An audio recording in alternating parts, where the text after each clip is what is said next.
morning po muli mga kajankers, at maraming salamat po muli sa Diyos. At yan, mga kajankers, ang ginagawa ko po ngayon ay nag-assemble po ako nitong bike. Ayan, meron pong pyesa nito.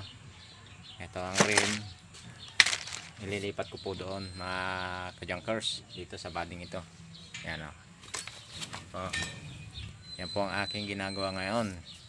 Dahil linggo ngayon, tatlo lang naman ang aking lumabas na mamimili. Siguro pagka may time ako para magkapag-assemble nito. Ito po yung pinagagawa ng aking pamangkin, pina-assemble. Pero ayusin ko siya, tatanggalin ko yung kanyang mga accessories, kasi ang ilalagay kong brake, yung brake drum na ganitong brake ang aking gagamitin sa kanya.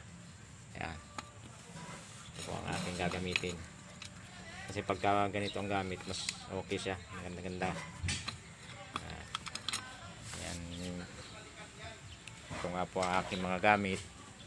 Ayan, ang ginagamit ko itong mga gamit ko ito sa mga paggagawa ng nagbababa ako ng transmission, makina.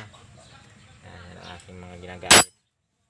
Sinisino po kasi ang aking mga gamit, mga kajankers. At minsan po ako medyo nakakaintindi rin magbaklas na makina.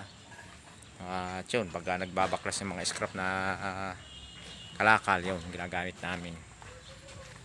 Ayan, ito naman ang aking service na si Bulldog. Dito ko pinarada sa loob ng shop. Nagkuha lang ako, may chinichik ang ilalim, no? Kasi mabibigat ang kanyang kinakarga, chinichik ko siya lagi. Ayan, salamat.